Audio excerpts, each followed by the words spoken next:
From Fox 56 News, this is Honoring Black History, sponsored by Toyota. Good evening and thank you for joining us as we honor Black history. For the next half hour, we will reflect, learn, and celebrate the incredible influence African Americans have had on society and their impact on the bluegrass. There are many places where you can learn about that history around central Kentucky, and you can hear a lot of stories in one home. Dejiana Wilson introduces us to a couple who has seen a lot of changes firsthand through decades together. Now this says, celebrating Black history. A bundle of knowledge and wisdom resides in a Northeast Lexington home. The Newbys have not only spent 63 years together, but both have had wonderful journeys in life. I loved it. I never regretted a time that I had to go to school. Education has always been dear to Sarah's heart. Originally from Nicholasville, the desire to learn led her to Dunbar High School in Lexington in the 1950s. But to get there, she had to ride the bus, a segregated one. The other people sat in the seats up front, and I think they knew that that back seat or the seat next to the back was reserved for me. Studies at Dunbar then became studies at the University of Kentucky. Torch of excellence. Where she was one of the first Black graduates. She still recalls her times there, carrying books class to class, different from others. You know, at that time, I didn't pay any attention to the idea that, you know, this is hard to do.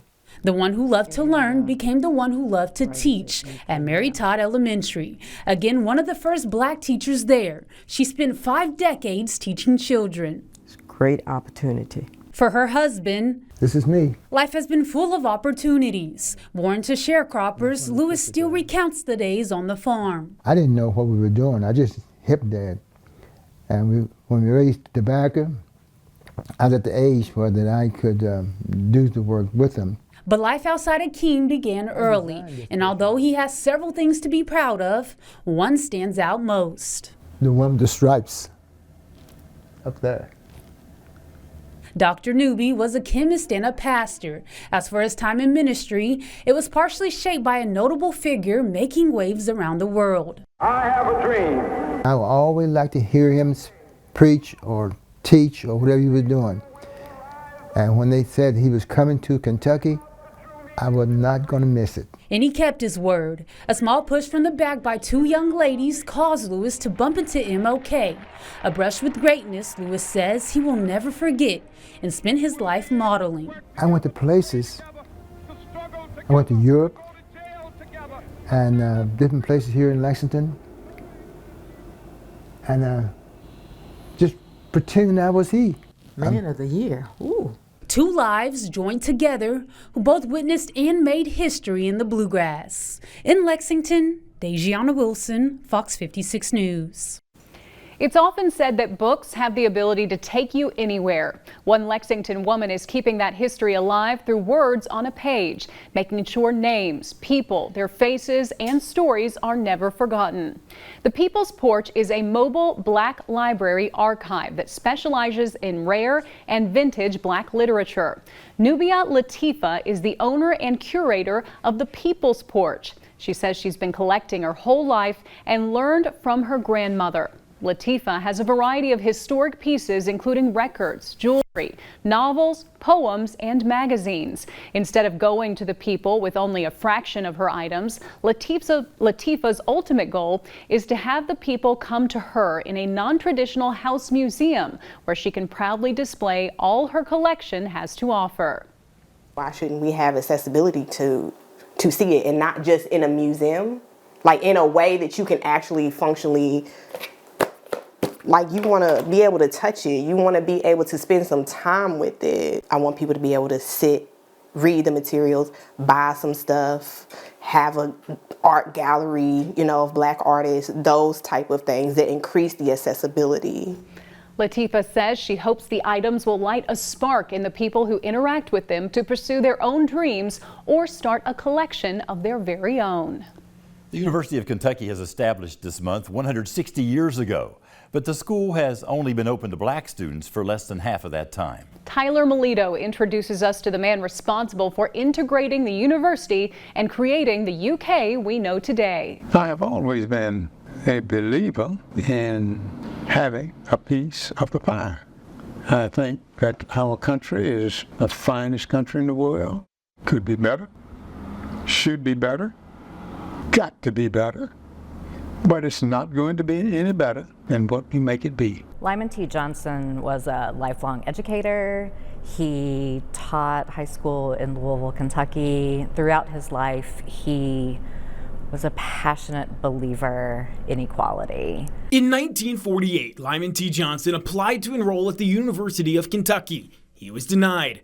Experts say it was based solely on his race. At that time, the Kentucky Day Law was in effect, which segregated colleges and universities in the Commonwealth. But Johnson wasn't taking no for an answer, using Plessy versus Ferguson as a weapon in his arsenal. Lyman T. Johnson's case was built on the fact that there were no opportunities that were equal in Kentucky for a black person. The alternative would have been to go to Kentucky State, and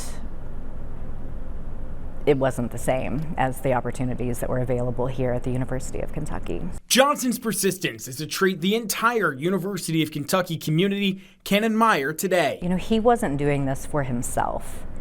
Lyman T. Johnson already had a master's degree from another institution, but he was doing it for all of the generations to come after him. Despite passing away in 1997, you can still see traces of Johnson's legacy on campus, in the dorm building named after him, as well as the Lyman T. Johnson Diversity Fellowship and Lyman T. Johnson Awards. There's an interview with one of the students who won the Lyman T. Johnson Torchbearer Award, and in his interview, he said that, you know, not only was winning the award an honor, but the story about Lyman T. Johnson made him feel like he could do what he wanted.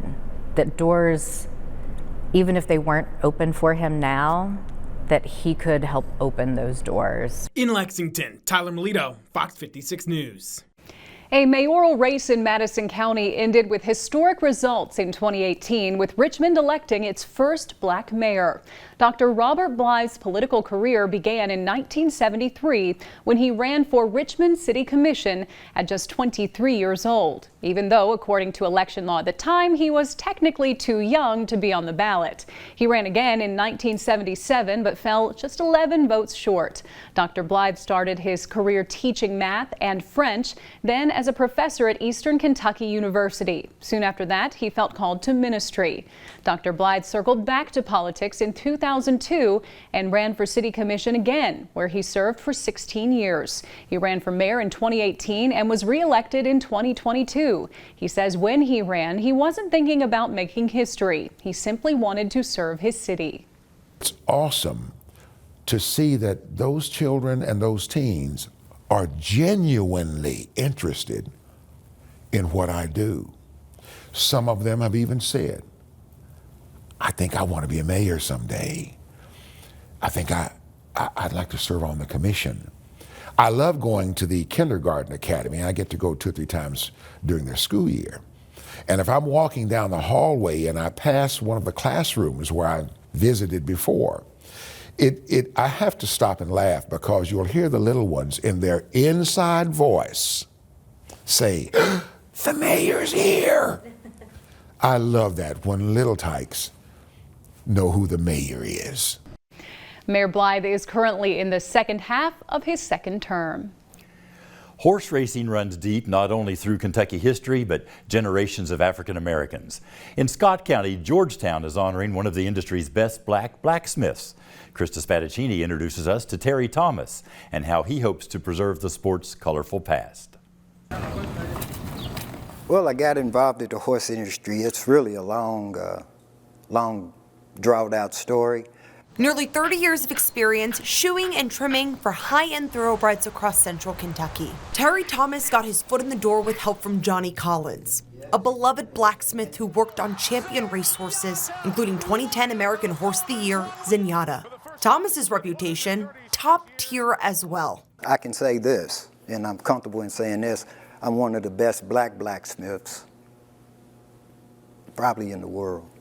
Horse racing trainers, breeders, and jockeys often get a lot of attention. But now blacksmiths are sharing some of the spotlight in Georgetown. The city raising flags downtown to honor Thomas and other black blacksmiths' service to the sport. Not really trying to brag, but we've done the best horses in the world. Smarty Jones, winner of the 130th Kentucky Derby. Big Brown, champion of the 134th Run for the Roses. Justify, the fastest thoroughbred in the 144th meeting of the world's most exciting 2 minutes in sports. And Thomas says his list of cult clients continues. I know a horse is nothing without his feet. A blacksmith's job is demanding and sometimes dangerous. After almost 3 decades bent over, standing on sore feet, Thomas suffered a career-ending injury about 8 months ago while on the job. I just thank God I had history. If I didn't have the history part of it, I don't know. Thomas is now saddled with different responsibilities. Co-founder of Echoes of Our Ancestors with Barry Tilford. The pair puts together presentations to celebrate the achievements of African Americans. Well, there are some people who have the stories. Like Terry's had these stories. My family from educators have had these stories, making a platform so they could be marquee. Scott County, we really got some big boys. Oscar Dishman, Harry Lewis, just to name a few black thoroughbred industry pioneers and innovators from Scott County. But Tilford and Thomas say there aren't many more and fear their names may be forgotten. So they've invested thousands of dollars into the nonprofit to preserve the sport's colorful past and pave the way for the next generation. African American people, we still in this and we're still doing great work. It's not very many of us, but the ones that I know in it is at the highest level. In Georgetown, Krista Spadaccini, Fox 56 News. There's an art exhibit in Lexington that's scattered about the city. You have to look high and low to see it all. Up next, we'll tell you why it's meant to surround you and how it ties the past with the present. And later, I was kind of a grizzled old veteran assistant coach by the time I got to Kentucky. Coach Tubby Smith reflects on his time in Lexington, why he thought twice about taking the UK job.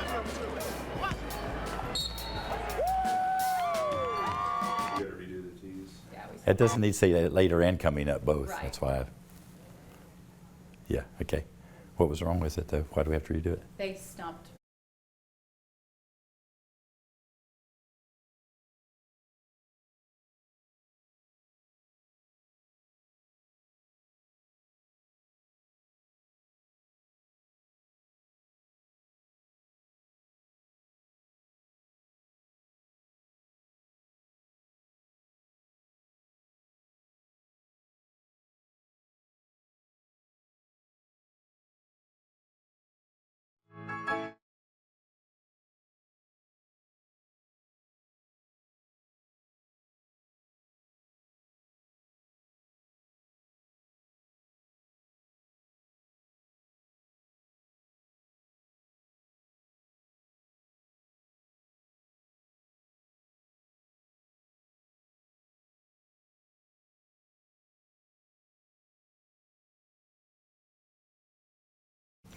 There's an art exhibit in Lexington that's scattered about the city. You have to look high and low to see it all.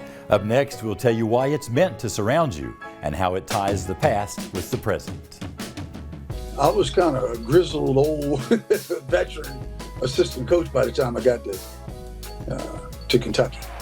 And coming up a little later, legendary college basketball coach Tubby Smith reflects on his time in Lexington, why he thought twice about taking the UK job.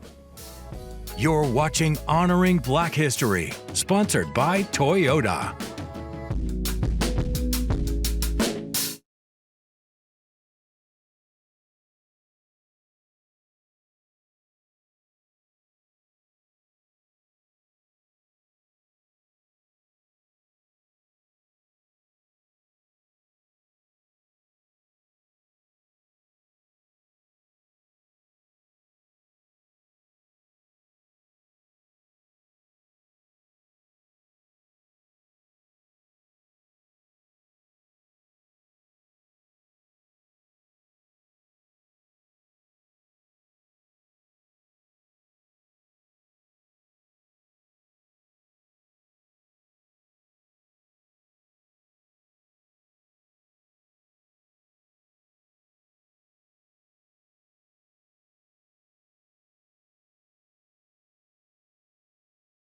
This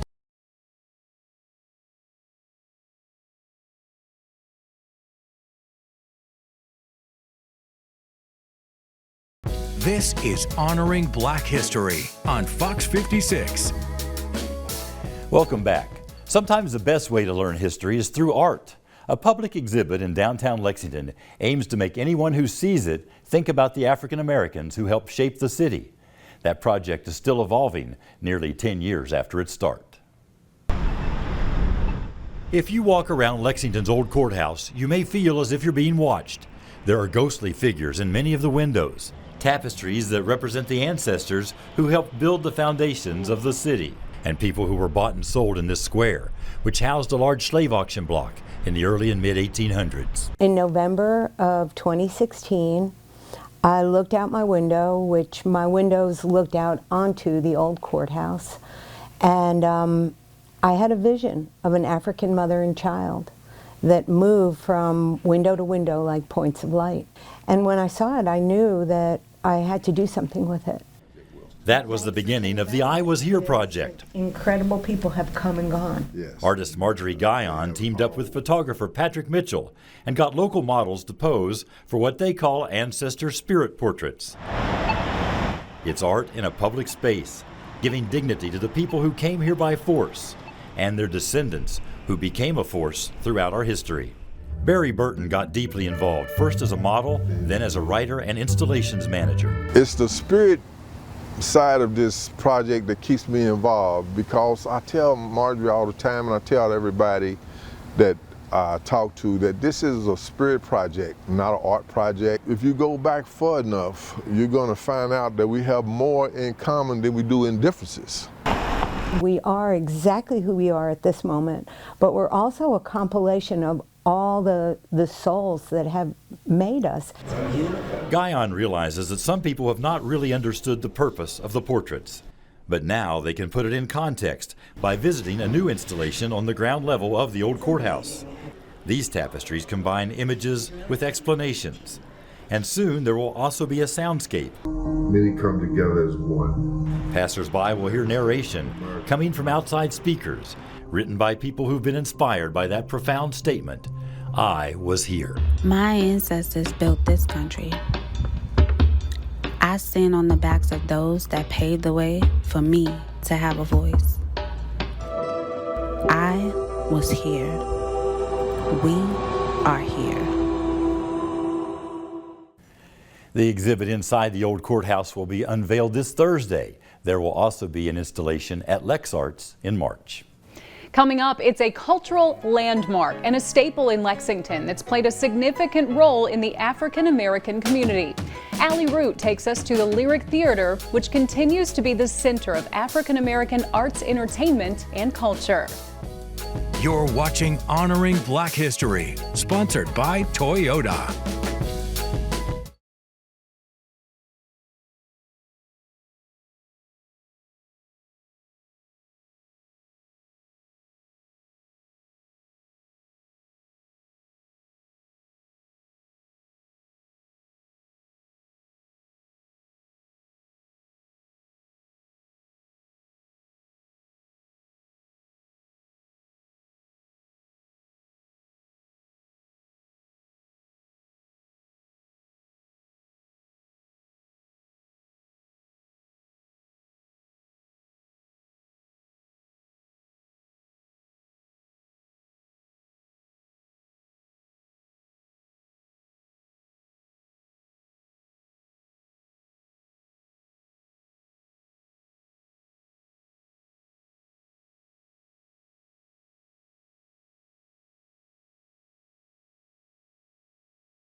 This is Honoring Black History on Fox 56. Welcome back. Lexington's historic Lyric Theater stands in the heart of the East End, rooted in the rich history of the city's African-American community. It's a building that stood the test of time, reopening in 2010 after nearly a half-century of dormancy. Allie Root dives into the theater's legacy and how it continues to preserve history and celebrate culture through artistic expression. James Fender Sr. has lived his entire life in Lexington, and he remembers well a time of division. The stores on Main Street, you had segregated lunch counters, and then there's certain stores you couldn't go in. Before integration, he says African Americans were primarily confined to the east end of the city and weren't welcome in a lot of places. But in 1948, when the Lyric came along, we thought we was almost in heaven. Fender was 8 years old when the Lyric Theater first opened as a movie house. Sitting in a seat not far from where he did back then, he says he still feels the same joy he did watching Saturday morning cartoons and westerns. At the time, it only cost 50 cents to get in the door. So you had $1, you got to see the movie and get some popcorn and a soft drinks. Fender explained that at one point, this was the only place black people were able to enjoy entertainment in the area. It was like bringing us back to being like, instead of treated like second-class citizens, we were more treated like first-class citizens. I all enjoyed it. We always pretty much had a full house. Unchain my heart. The theater quickly became a cultural icon, welcoming live entertainment legends such as James Brown, B.B. King, and Ray Charles. Hey, hey, hey! It even landed a spot on the Chitlin Circuit, which is a famous map of places where entertainers, black entertainers in particular, could go to hone their skills and to perform, and they knew it was a safe place. Christian Adair says these performances at the Lyric left a legacy that would influence generations to come. To be a place that we can list from Tina Turner to James Brown to Count Basie and Red Fox, to think about those artists came here is amazing, because at the time you didn't know how big they were going to be. But in 1963, the theater that was once surrounded by a thriving community of black-owned businesses closed its doors. Adair says the reason is unknown. For almost 50 years, you had to walk by and you heard the memories, and so it was almost a heartache as well. It became a place that was loved to like sad when you looked at it. The Lyric's physical appearance deteriorated, but fond memories remained, which inspired a rebirth. After many years of hard work, the building reopened in 2010.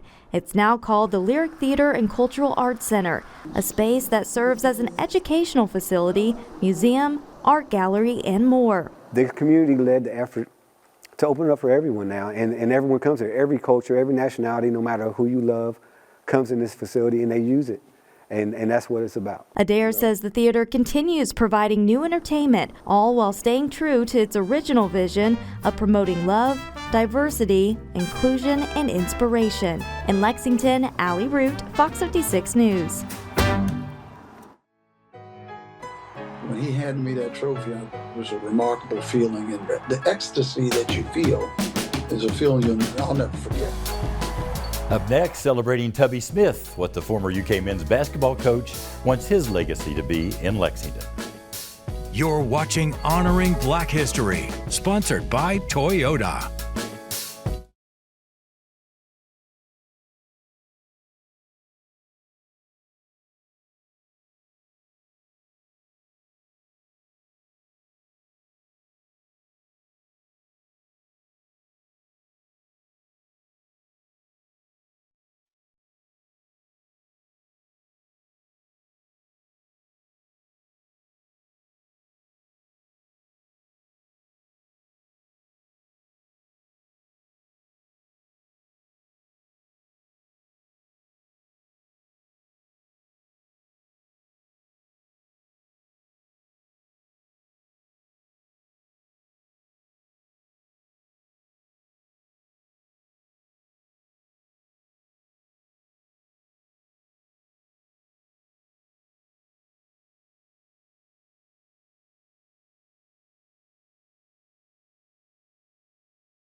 This is Honoring Black History on Fox 56.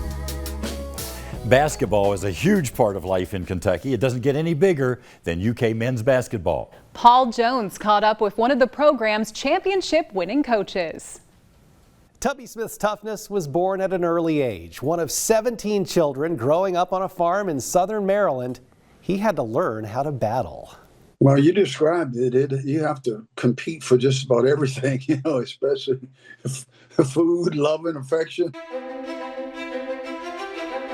That competitive spirit also served Tubby Smith well years later when he started coaching college basketball. First as an assistant at Virginia Commonwealth, then on to South Carolina before landing a job on Rick Pitino's initial staff at the University of Kentucky in 1989. I've been at South Carolina and helped take South Carolina through probation. And so I think that's where C.M. Newton and Rick were looking for someone who had been in the Southeast, and I kind of fit that mold. When Pitino left UK in 1997, Tubby was head coach at the University of Georgia. But with Pitino's endorsement and a phone call from C.M. Newton, a return to Lexington was in the works. When he called about the Kentucky job, he said, Tubby, you're ready. And I was like, well, I don't know, Coach. We're going to win a lot of games, and we're going to have a lot of fun doing it, Tubby. So you have people in your life that are mentoring you and guiding you and giving you an opportunity, and I'm grateful for those people in my life. Not everyone, though, thought Tubby should take the job at UK, including longtime Lexington Herald leader writer Merlene Davis.